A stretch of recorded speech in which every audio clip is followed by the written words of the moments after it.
José Juan Agudo dio un giro a su vida hace unos años. Tras trabajar una larga temporada en el mundo de la empresa privada, descubrió que recorrer el mundo era una forma de conocer otros lados de la vida. Estudió ciencia y espiritualidad y en medio de esa búsqueda encontró la alta montaña y una fuente de conocimiento inesperada. Él dirige programas de desarrollo en equipos y liderazgo personal en empresas privadas a través de Atman, de la que es socio. Ha escalado en Pirineos, Alpes, Andes, Alaska y el Himalaya. José Juan camina por la vida de la mano, afortunadamente, nos dice, de bastantes personas. Con su compañera de vida actual, María, una compañera maravillosa y un regalo. También con amigos y personas que buscan los mismos destinos que él. José Juan se estremece siempre que ve cualquier aspecto del lado más oscuro del ser humano, la injusticia, la traición o el exceso de ego. Aunque desde el lado del amor le hacen estremecer muchas más cosas, la heroicidad, la humildad, el milagro de la vida, la conexión con la naturaleza, las pocas veces que somos conscientes de que somos una mota en el universo. Entre las cosas que le encanta saborear, José Juan disfruta de una puesta de sol en el desierto del Sáhara, un amanecer en la cima de alguna montaña, una buena conversación de altura, la sensación de estar de viaje, una tarde en la que no hacer nada y estar a solas, ver una buena serie, comentarla con una persona que quieres o una buena lectura absorbente. Hay un aprendizaje personal que José Juan, o JJ, como le llamamos algunos, comparte como regalo al mundo. La vida transcurre muy rápido, pero tenemos el botón de cámara lenta. No se puede perder el tiempo trabajando en algo que no te gusta o con gente que te resta en lo que eres en esencia. Es por eso que su alma camina hacia una nueva versión de sí que no será la última.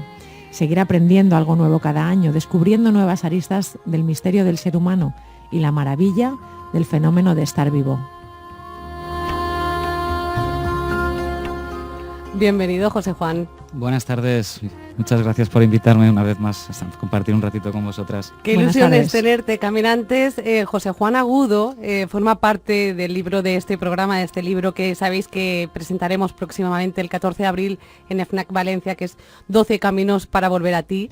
Ya estuvo caminando en este programa, hablándonos de mindfulness. Y, de verdad, gracias José Juan por haber compartido toda esa sabiduría que ahora también tienen por escrito los oyentes de este programa. Un placer, ya lo sabéis.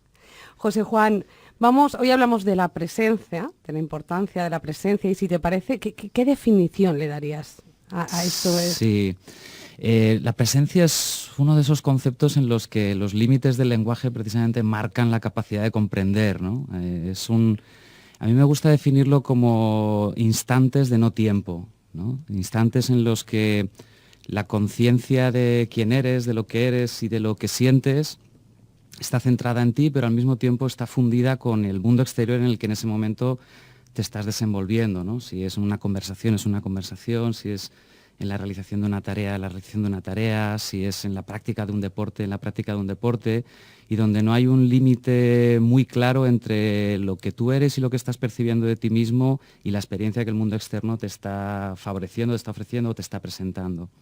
¿Vivimos normalmente fuera del presente sin darnos cuenta? Totalmente, totalmente, o al menos yo me descubro así muy a menudo, ¿no? Y eso que ya es largo el camino y el tiempo que llevo intentando vivir cuantos más momentos de presente, pero yo creo que el mayor hándicap y el por qué no estamos tanto tiempo en el presente y vivimos más en otros mundos que no corresponden al día a día, es porque no tenemos una relación sana con dos variables que están muy relacionadas con el concepto de presencia, que son el tiempo y la velocidad, ¿no? Me gusta hablar de una especie de presenciómetro, ¿no? Es decir, alguna manera de medir cuánto de presencia tenemos en el día a día, y me gusta relacionarlo de la siguiente manera, y es que el grado de presencia que uno tiene es directamente proporcional a la velocidad a la que vives partido por el tiempo del que dispones, ¿no? Es una especie de ecuación, es decir, el tiempo del que disponemos, la variable de la parte baja de la ecuación es una constante, es fija, el tiempo dura lo que dura, los días tienen las horas que tienen y los minutos que tienen, no podemos modificar esa variable.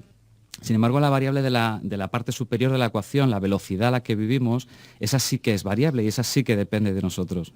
Entonces, si lo pensamos, cuanto más alto es el ritmo de velocidad al que vivimos, si arriba de la ecuación ponemos 200 y abajo de la ecuación ponemos 14 horas, que suele ser una media más o menos de cuánto tiempo estamos despiertos en un estado de conciencia de vigilia, pues te sale un coeficiente de presencia. En cambio, si tú bajas la velocidad de vida, ¿sí?, quiere decir que tienes más disposición de tiempo expresado en capacidad de atención o capacidad de absorción en lo que estás viviendo para dedicarte a eso que está ocurriendo. O dicho de otra manera, la velocidad es directamente proporcional a la calidad de la experiencia que uno está disfrutando, ¿no? Es muy difícil, al menos para mí me resulta muy complicado disfrutar de verdad de ciertos momentos, compañías, conversaciones o experiencias cuando se suceden tan repetidamente y tan rápido las unas tras las otras, ¿no? No has tenido tiempo de procesar una y ya estás metido en otra, ¿no? Entonces, cuanto más demos a ese botón de cámara lenta, de reducir la variable de arriba, la velocidad a la que vivimos, mayor índice de presencia podemos tener en fusionarnos con el momento y la circunstancia que estamos viviendo, ¿no? en ese momento concreto. Entonces, José Juan, sería interesante, si queremos vivir con un poquito más de presencia, a lo mejor liberar agendas, centrarnos en aquellas actividades que pueden ser importantes para nosotros, realmente importantes, y hacer una criba con eso que realmente es a lo mejor un ladrón de tiempo y un ladrón de calidad de vida. Sí, para mí fue muy importante hace ya unos años el momento en el que, y creo que es uno de los primeros pasos para vivir en presente, y es tomar la determinación de querer vivir en presente. O sea, uno no puede vivir en presente por casualidad o como consecuencia fortuita de otras circunstancias. Tiene que ser una decisión. Quiero dejar de vivir en otros tiempos, el pasado, el futuro, y pasar más tiempo en el presente. Entonces ese es el primer paso. El siguiente es ser consecuente con esa decisión, es decir, empezar realmente a filtrar y a depurar aquellas parcelas, momentos o bloques de tiempo de nuestra agenda que hace ya tiempo que han entrado en modo automático y en modo mecánico y que pasamos por ellos ya prácticamente sin saborearlos, sin habitarlos y sin tener conciencia de lo que está sucediendo realmente, ¿no? Entonces la gestión del tiempo, la relación con el tiempo, yo creo que es determinante para vivir el presente, ¿no? Y a mí me gusta defender que el tiempo será el nuevo dinero, ¿no? En el futuro, es decir, los nuevos ricos ya no serán las personas que tengan bienes o acaudalen dinero, sino aquellas personas que realmente sepan hacer un uso de su tiempo y disponer de su tiempo de acuerdo a lo que ellos quieren y a lo que ellos necesitan, ¿no? Y no de acuerdo a unas agendas que muchas veces nos vienen impuestas de fuera o que ni siquiera hemos podido decidir porque nos han venido dadas, ¿no? Sucede, José Juan, que cuando uno está presente está muy en contacto con uno mismo. Y a mí también en este ritmo social que llevamos me viene la idea de que a veces nos sirve como de excusa para no estar en contacto con uno mismo, porque nos aterra.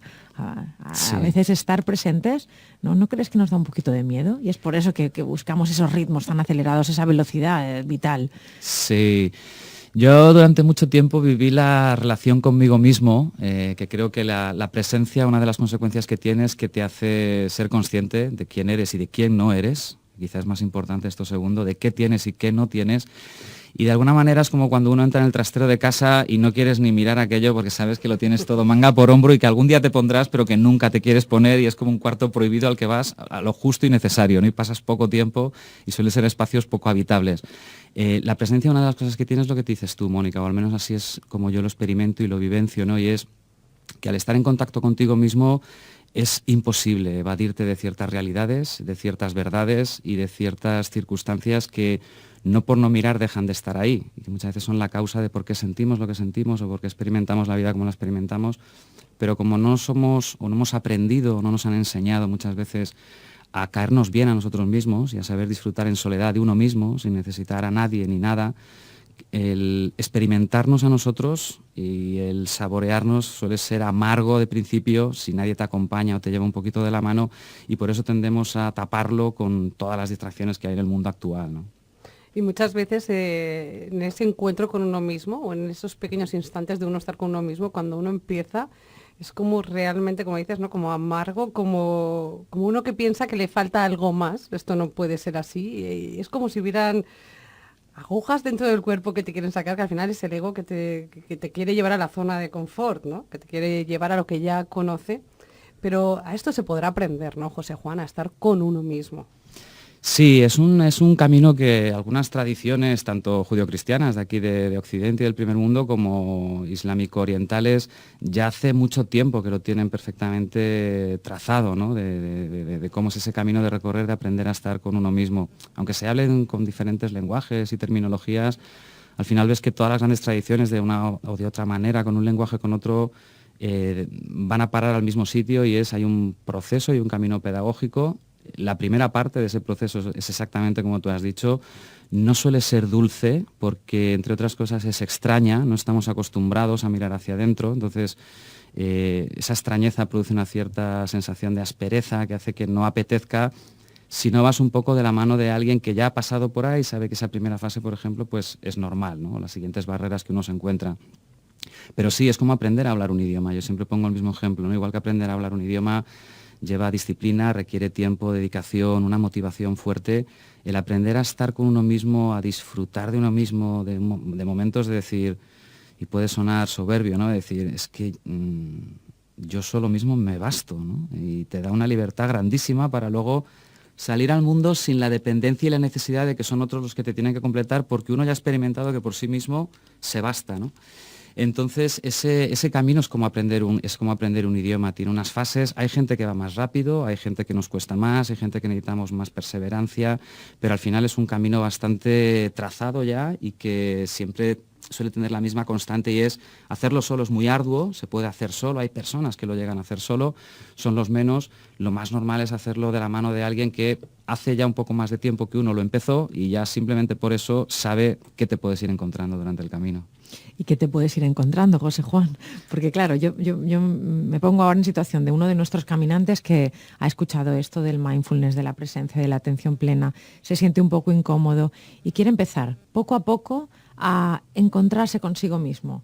Esto que sabes que hay un ruido de fondo, de algo que puede suceder, pero no sabes muy bien cómo acercarte ahí. ¿Cuál sería ese primer paso para uno de nuestros caminantes? Sí, bueno, el primer paso es quererlo de verdad, es decir, es no como una prueba, un intento, un vamos a ver, sino realmente como una oportunidad auténtica y real, ¿no? De buscar una forma o un camino, una herramienta, una plataforma, se puede llamar de muchas maneras, de salir de un momento por el que uno puede estar pasando y que normalmente no suele ser agradable, ¿no? Normalmente suele ser un momento a lo mejor de desorientación, falta de sentido, de no tener muy claro por dónde tirar, de tener ansiedad, de tener estrés, la enfermedad moderna yo creo que más amenazante que tenemos actualmente. Entonces, ¿qué es lo que te encuentras? Yo en mi experiencia me gusta dividirlo hay como tres grandes fases, ¿no? Hay una primera fase que es una experiencia purgativa, es decir, después encontramos una segunda fase que sería una experiencia iluminativa, y una última fase a la que pocos llegan, ¿no? O a veces llegas, pero con muy poco tiempo, de unitiva, ¿no? Tenemos la fase purgativa, iluminativa y unitiva. ¿Qué es la fase purgativa, la primera fase? Pues lo que te encuentras es una herramienta y una experiencia en la que deshacerte de sensaciones como pueden ser el estrés, la ansiedad o la falta de paz interior, ¿no? A veces no es que nada del exterior nos vaya mal, simplemente lo que nos falta es paz interior. Y eso es lo que hace que fuera todo irradie en esa frecuencia, ¿no? De falta de orden o de sentido o de calma o de serenidad. En esa primera fase yo lo que recuerdo a nivel personal que experimenté fue una nueva forma de sentir las relaciones, de estar a gusto conmigo mismo y de encontrar paz, es decir, de quitar ciertas toxicidades de la vida, por eso lo llamamos la fase purgativa. Después vendría una fase iluminativa, ¿no? Que a cada persona, y quizá el nombre es demasiado rimbombante y parece crea demasiada expectativa, ¿no? Pero no es más que esa fase en la que tu comprensión y tu nivel de conciencia se eleva, se pone de pie de alguna manera, y empiezas a percibir la vida sin que haya grandes cambios, pero la empiezas a percibir de una manera diferente, encontrando relaciones entre causa y efecto o entre consecuencias y razones diferentes a las que las encontrabas antes. Y eso de alguna manera te permite leer la vida con un nuevo enfoque, con un nuevo paradigma. No necesariamente tienen que cambiar grandes cosas fuera, sino que lo que pasa es que estás cambiando tú por dentro. Te iluminas por dentro en el sentido de que empiezas a comprenderte y a comprender más acerca de la vida. Podemos decir que entonces ahí aumenta el nivel de conciencia, ¿no? Efectivamente. A mí me gusta denominar también la atención plena o la presencia como un determinado nivel de conciencia, en el que normalmente en el día a día no estamos, porque nuestra mente está tratando de dar respuesta a las 1001 reclamos de atención que nos vienen de fuera en esta sociedad tan rápida y tan digitalizada y enganchada a la tecnología, ¿no? Entonces, de alguna manera, esa es la parte mágica de todo esto, ¿no? Y es que sin que suceda nada de un día para otro, empiezas a experimentar cómo hay circunstancias de la vida que antes te generaban tensión o que antes te generaban tristeza o pesar, y que ahora eres capaz de comprenderlas desde un nuevo nivel de conciencia, en el que la emoción ya no es la dueña de tu mente y la dueña de todo tu espacio interior, sino que es una realidad más entre muchas otras, ¿no? Entonces, en tercer lugar, llegaríamos a la experiencia unitiva, es la que nos quedaría. ¿Y qué sucede, José Juan? Bueno, yo he de decir que en más de 12 años que yo arranqué el camino del yoga y la meditación hace ya más de 12 años, cuando me vine a vivir a Valencia, yo la he tenido en apenas 2-3 ocasiones y por muy breve espacio de tiempo, porque como me gusta capturar y cazar todo lo que para mí es valioso, precisamente en el momento en el que quieres capturar un momento de presencia de estos, lo pierdes, porque ya entra en juego una acción cognitiva que es la de racionalizar y etiquetar algo, entonces ahí ya desaparece la presencia, ¿no? Bueno, pues son experiencias muy mágicas, si podemos utilizar este término, en el sentido de que encuentras el orden en todo lo que estás viviendo, todo tiene sentido, tanto lo luminoso como lo oscuro, tanto las personas que te traen vida y alegría como las personas que te restan y te provocan dolor. Hay un orden, tienes un entendimiento sereno de esto está bien, pese a que no sea de mi gusto, de mi agrado. Y por otro lado, yo recuerdo esos momentos, breves momentos, la sensación de verdad sentirme que soy lo mismo, exactamente lo mismo, y estar hecho de lo mismo que el resto de personas, con las que unas veces me llevo bien y otras veces discuto porque creo que son distintos y ajenos a mí. Entonces hay una experiencia de sentir que somos una misma cosa, ¿no? Que en el fondo estamos hechos de la misma materia prima. Wow, o sea, es que escuchamos esto y decimos wow, porque tener conciencia de ese instante presente, José Juan, que no es muy fácil, imagino que también nos llevará a mejorar nuestro estado con los demás, nuestras relaciones, acercarnos al otro desde otro lugar, ¿no? ¿Eso sería un indicador de que estamos en ese momento presente? ¿Habría alguno más? Paz, sobre todo. Yo recuerdo momentos de mucha paz, independientemente de las circunstancias que estuvieran rodeándome, que no necesariamente siempre son satisfactorias, ni agradables, ni placenteras. Mucha paz, pese a que puedes tener frentes abiertos complicados en tu vida. De hecho, recuerdo una de esas experiencias se produjo estando precisamente en India, hace ya unos cuantos años, muy lejos de todos mis seres queridos, familiares. Estaba pasando un momento de cambio bastante agitado. No estaba viviendo lo que quería vivir y sin embargo se produjo, ¿no? Sin embargo se produjo. Y recuerdo que dejó la sensación de paz, de calma y de serenidad, más allá de esa comprensión y ese momento de percibir que estás enchufado y conectado con todo, ¿no? O sea, que no es tanto algo que uno racionaliza, sino que siente en la profundidad de sí mismo. Sí, aquí a veces es difícil explicar, ponerle palabras. Es como explicar lo que sientes cuando te enamoras de una persona por primera vez, ¿no? Pues alegría, sí, pero no solo alegría, también es ilusión, pero no solo alegría e ilusión, ¿no? También es esperanza, y no solo es alegría, ilusión y esperanza, ¿no? También es contento interior. A veces hay ciertas experiencias que son inefables, ¿no? Inenarrables, es difícil ponerle palabras. Sí, yo por ejemplo estaba pensando en mi experiencia cuando estás en un estado pleno, esos momentos lúcidos que aparecen, y la palabra que le pondría, y es muy difícil, es gratitud, es la que encuentro. También. Es como una gratitud a lo bueno, a lo malo, a lo que es, a lo que no es, y es un instante como mágico, como que de repente no hay tiempo y hay tiempo, es como que todo es y no es. Correcto. Igual es como muy paradójico, no sé cómo le vendrá esto al oyente, pero es una sensación de todo y nada. Sí, de unidad, ¿no? Pero efectivamente el lenguaje aquí se queda corto, ¿no? Quizá para definir, son experiencias tan distintas al día a día que yo creo que todavía no hemos desarrollado un lenguaje que nos permita describir lo que sientes o experimentas en esos momentos. José Juan, una de las experiencias, de las únicas experiencias que tú has vivido, o de las experiencias únicas, es estar en contacto, en presencia del Dalai Lama. Sí. Esto no muchas personas de los que conocemos y caminantes pueden contar que han estado con él.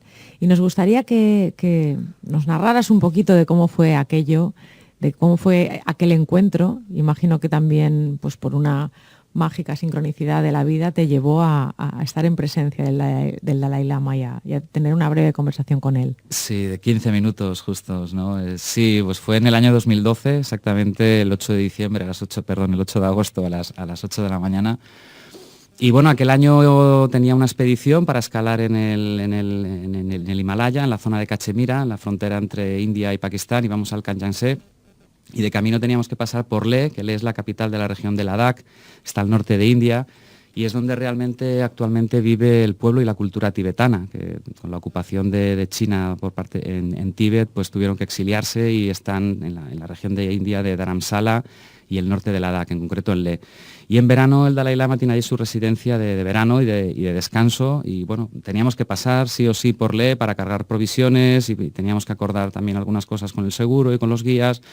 Y bueno, pues se me ocurrió escribirles, todavía no sé muy bien de dónde salió aquel coraje o no sé cómo, aquel atrevimiento. Escribí a la oficina del Dalai Lama, que hay una dirección de correo en la que te puedes poner en contacto con la oficina de representación del Dalai Lama, y en aquel momento habíamos montado una fundación, 4 o 5 compañeros para temas de educación, y yo lo que estaba buscando, aparte de obviamente la oportunidad, era tener contenido para hacer algún tipo de difusión de artículo en algún periódico, en alguna conferencia que pudiera dar visibilidad a la fundación, ¿no? Y pensé que si se podía dar esa casualidad de que pudiéramos entrevistar al Dalai Lama, luego lo podríamos publicar y de esa manera pues que la fundación tuviera un poquito de arranque, ¿no? Necesitábamos energía un poquito para empezar con los proyectos. Inicialmente me dijeron que no, me agradecieron muchísimo el interés, poco menos que me dijeron, claro, pero tú quién eres, ¿no? Y yo lo entendí, por supuesto, fueron muy amables y bueno, pues ahí quedó la cosa. Y 10 días antes de salir de expedición, me llamaron para decirme que si seguía interesado, el día 8 de agosto a las 8 de la mañana, de 8 a 8 y cuarto, tenía su santidad, como le llaman ellos, tenía disponible, por una cancelación de última hora, tenía disponible 15 minutos, que si les adelantaba por correo las preguntas de la entrevista, que valorarían el contenido y me contestarían. Y efectivamente me puse a prisa y corriendo a pensar qué 5 preguntas le hago, yo en todo mi ego, a ver, ¿qué le pregunto que no le haya preguntado nadie al Dalai Lama, ¿no? Ahí salió el ego, vamos. Solo tengo 5. 15 minutos. 15 minutos, ¿no? Qué estrés, pero supuestamente este hombre me va a transmitir paz. Bueno, pues venga, ya encontraremos la fórmula. Les envié las 5 preguntas que le iba a hacer y me dijeron que ok, y me presenté allí el día 8 de agosto, en torno a las 7:30 de la mañana, hubo un protocolo de seguridad, la comprobación de ciertas credenciales, documentación que les tuve que enviar y demás, y entré a una sala donde había 2 guardias de seguridad que flanqueaban la puerta y que obviamente no estuvimos a solas, aunque yo siempre digo que estuve a solas con el Dalai Lama, había 2 personas de seguridad que estaban dentro de la sala en la puerta porque obviamente no saben quién soy y bueno, pues me imagino que por un tema de seguridad se quedaban dentro. Y bueno, yo siempre lo defino como un encuentro que transcurrió a mitad entre la sabiduría y el humor, ¿no? Porque lo primero que me transmitió solamente cuando entró en la sala, aparte de un olor muy peculiar, ¿no? Aparte de un olor, su persona tiene un olor muy, muy peculiar. Lo primero que me transmitió fue serenidad. Yo creo que él percibió mi nerviosismo o que yo estaba alterado, y lo primero que hizo fue tocarme con la palma de la mano cuando se sentó en mi rodilla derecha y decirme, tranquilo, no pasa nada, ¿de qué quieres que hablemos? Y enseguida percibí a un ser, una especie de niño grande con 70 y pico años, creo que tenía 74 o 75 años en el 2012 cuando yo estuve con él.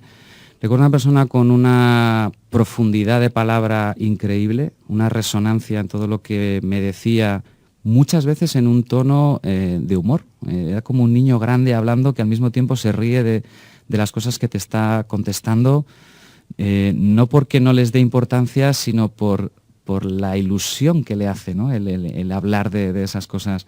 Y recuerdo que el encuentro transcurrió entre la sorpresa, el asombro, la magia, el descubrimiento, el nerviosismo que mutó enseguida en estar muy a gusto y muy en paz. Y sobre todo con dosis de humor, ¿no? Que fue quizá lo que más me llamó la atención y menos podía esperar, ¿no? de un encuentro así. Es verdad que muchas veces, tal vez desde nuestro ego, pensamos que los encuentros serios tienen que ser ausentes de humor, ¿no? Eso es. Y tal vez los profundos, pues ¿por qué no pueden entrar a través de esta vía? Y José Juan, me pregunto de qué forma impactó, eclosionó en tu vida este encuentro, porque cuando una persona tiene delante a alguien así, un referente mundial, ¿no? El Dalai Lama. Yo creo que cuando sales después de 15 minutos tienes que estar un poquito en shock. ¿Cómo se vive? Pues yo recuerdo que salí del monasterio, de la que es residencia de verano de él, y bueno, a las 9 se iba a ver lo que se llaman los teachings, que son, bueno, conferencias que da el Dalai Lama para el pueblo tibetano que está exiliado en el norte de India, donde habla desde la neurociencia al cambio climático y habla para gente campesina que viene de todas partes del norte de India, de pueblos rurales que no tienen cultura ni tienen formación, y les habla y le transmite pues lo que él descubre de tanto viajar por el mundo y relacionarse con gente de todo tipo, ¿no? de todas las esferas. Entonces yo, como sabía que estaba ese teaching a las 9 de la mañana, pues me quedé en el monasterio. Recuerdo que busqué unas escaleras, me senté y traté de digerir lo afortunado que había sido, por un lado, de saber que eso no es algo que le pueda suceder a todo el mundo. Sí que hay gente que también, y al igual que yo, tiene y ha tenido entrevistas privadas con el Dalai Lama por distintos motivos. Y sobre todo recuerdo el momento de decir, ¿y por qué yo? ¿Qué se supone que tengo que hacer con esto ahora, ¿no? ¿Y para qué? Obviamente hay un motivo, y es: tenemos que publicarlo a través de la fundación, hacer algún ciclo de conferencias, algún artículo, no sé si un libro, no sé si merece la pena o da para un libro o no. Es decir, ¿para qué tengo que utilizar esto? Y la respuesta no la obtuve en ese momento, la obtuve años después. Qué bueno, qué bueno. En ese momento no obtuve ninguna respuesta clara, la respuesta me ha venido años después. José Juan, ¿nos podrías revelar, solo por curiosidad, si no lo entendemos, alguna de las preguntas que le planteaste? En realidad eran 4 preguntas que tenían que ver con la fundación, y una que me reservé yo para mí mismo, cuya respuesta tenía que ver con cómo estaba resonando mi vida en aquel momento, ¿no? La primera pregunta era: ¿para qué estamos aquí? O sea, ¿cuál es el sentido de la vida? ¿Cuál entiende él que es el sentido de por qué estamos vivos y para qué hemos venido a este mundo? La segunda tenía que ver con cuál era la relación que veía él entre ciencia y espiritualidad, cómo veía el diálogo intercultural entre el mundo de la ciencia y todos los avances que se están dando en el mundo de la ciencia y el mundo de la espiritualidad. De hecho, él tiene un libro muy bonito que se llama El universo en un átomo, que habla sobre esto. La siguiente pregunta era sobre educación y valores, cuál él consideraba que eran los valores universales que, independientemente del sistema educativo, de la época en la que se está o de la cultura, deberían estar dentro de un sistema educativo para garantizar ciudadanos saludables y ciudadanos útiles a la sociedad. Y por último, cuál era el concepto particular que tenía él del liderazgo. Sí, y la última pregunta ya tenía que ver conmigo. Esa pregunta, además, he de decir que me sabe mal, pero nunca digo ni qué le pregunté ni qué me contestó, porque es parte del misterio y de eso que dices, bueno, esto es un poco para mí, ¿no? Aunque son un poco egoísta, digo, bueno, hay 4 preguntas para todo el mundo, pero esta estaba para mí, ¿no? ¿Tú crees, José Juan, que a través de la presencia conectamos con nuestro guía interior? De hecho, yo creo que son la misma cosa, ¿no? De alguna manera la presencia es el eco, ¿no? del maestro interior que todos tenemos dentro, pero con el que hablamos muy poquito, ¿no? Muy poquito. Es decir, ¿nos ayuda la presencia a ser más sabios, a conectar con nuestra sabiduría interna, con nuestra verdad? Sí, porque la presencia es un cierto nivel de conciencia, ¿no? Entonces, al final, la sabiduría, que no es en sí, no es un conjunto de conocimientos, ¿no? No es más sabio el que más conocimientos intelectuales tiene. Hay catedráticos y gente hiperformada que nadie diría que es una persona sabia, es una persona culta en todo caso, ¿no? La sabiduría al final es un determinado nivel, rango de niveles, porque en Oriente hablan de hasta 4 niveles de conciencia distintos. Es un nivel de conciencia, entonces en ese sentido sí que es una cierta sabiduría, porque en la medida en la que yo elevo mi nivel de conciencia en la vida, claro que estoy elevando mi sabiduría, porque veo y percibo más cosas y puedo relacionar más cosas. Y ese poder, ¿no? Escuchar el cuerpo, ese tener ese punto de claridad para saber hacia dónde movernos en un momento dado, ese conectar con el guía interior que hablaba Mónica, y que al final a uno, ¿no?, nos da mucha fuerza en cada paso que damos. Claro, el cuerpo es un emisor constante de señales que, si sabemos escucharlas, te habla todos los días, ¿no? Prácticamente todos los días te da señales, ¿no? Si eres capaz de estar atento y escuchar las señales que emite. Claro, porque aquí parece que solo nos habla nuestra mente, ¿no? Nuestros pensamientos, y de lo que se trata en muchas ocasiones para estar en contacto con uno mismo es de acallar esta mente, acallar estos pensamientos. Eso es, eso es. El pensamiento cumple una función biológica y adaptativa, el hecho de pensar, de saber dar respuesta, de asociar ideas, cadenas de información y actuar en función de eso. El problema es que hemos hecho de eso nuestro modus vivendi, ¿no? Y hemos pensado que ser un ser vivo y vivir consiste en pensar constantemente. Entonces, precisamente a veces dejamos de ver cosas o dejamos de ser más conscientes de ciertas realidades y de ciertas cosas porque no hay espacio en nuestra cabeza para otra cosa que no sea el transcurrir imparable de pensamientos encadenados uno tras otro. Hoy, José Juan, invitábamos a los caminantes a que nos lanzaran alguna pregunta, si estaban interesados, que tú pudieras resolver. Bueno. Y nos gustaría compartir contigo, pensamos que sí puedes hacerle, un mensaje que nos ha dejado David López Fernández, que decía que le parecía muy interesante que habláramos de la presencia, y nos decía lo siguiente: ¿qué podemos hacer para dejar atrás esos lastres o heridas emocionales que tenemos de tiempos pasados y centrarnos en el ahora? ¿Qué hacer para soltar lastres y centrarnos en el ahora? Buena pregunta.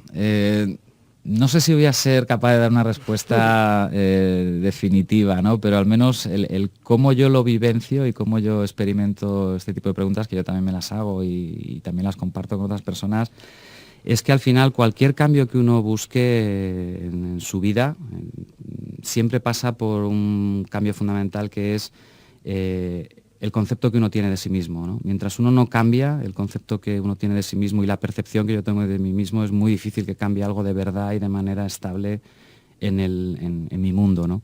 Entonces, cuando uno quiere salir de una determinada situación, lo primero que hay que hacer es elevar el nivel de conciencia, y para eso la meditación y el mindfulness están demostrados ya por activa y por pasiva. Científicamente hay decenas y cientos de investigaciones y de instituciones académicas que han dedicado un montón de recursos económicos a investigar qué es lo que pasa realmente en nuestro cerebro a un nivel biológico, a un nivel neurofisiológico, pero por otro lado los testimonios y lo que las personas podemos decir después de pasar por un proceso largo, porque sí que tiene que ser largo, esto no es una cuestión del corto plazo, de cómo efectivamente vas cambiando tu percepción de ti mismo, vas saliendo de determinadas circunstancias y vas cambiando de frecuencia, por así decirlo, o de dial, aprovechando que estamos en la radio, vas cambiando de dial, de algunos diales que son más ruidosos o tienen más ruido de fondo, a otros que son más nítidos, claros y que suenan en estéreo o en 5.1, ¿no? En Dolby Surround. Eso ya depende de cada uno, pero el primer paso sería optar por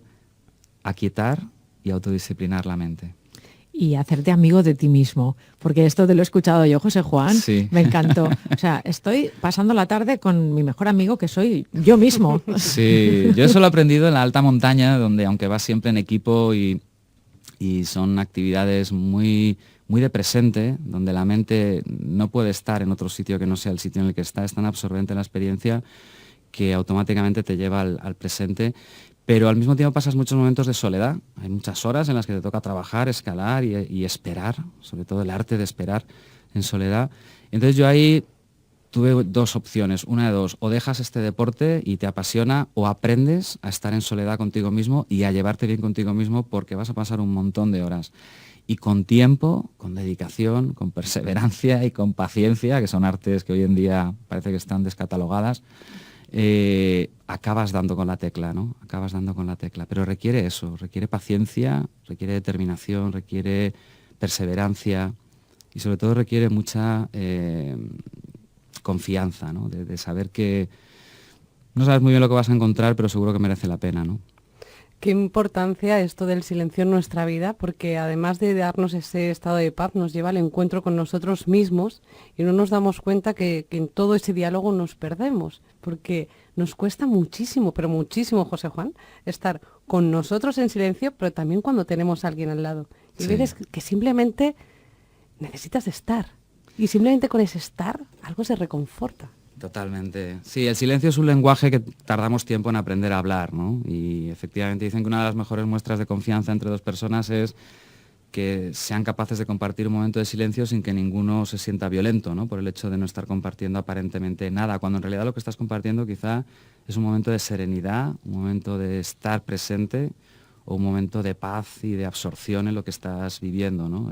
Cuando ves un amanecer, una puesta de sol en el Sáhara o o llegas a la cima de una montaña, ¿no? Mucha gente pregunta, ¿y qué hacéis? ¿Y qué sientes? Es que a veces ese silencio y ese vacío de todo es que es suficiente, no necesitas llenarlo de nada más. Pero es un lenguaje que es verdad que se resiste, ¿no? Es un lenguaje que a veces nos cuesta aprender porque la mente va tan rápida que no es fácil pararla y requiere disciplina. Qué razón tienes con esto de querer rellenar, ¿verdad? Porque si paramos un momento y nos fijamos en los momentos más felices de nuestra vida o más plenos, siempre son momentos en los que es imposible que haya ruido porque estás absolutamente presente. Hablaba, por ejemplo, Mónica antes de cada instante que está con su bebé. Podemos pensar en cualquier otro momento que haya sido un acontecimiento importante. Seguramente esa plenitud ha venido de que solamente estábamos allí. Y me da igual que fuera un atardecer, que sea un día más relevante en la vida de una persona. Sí. Es estar.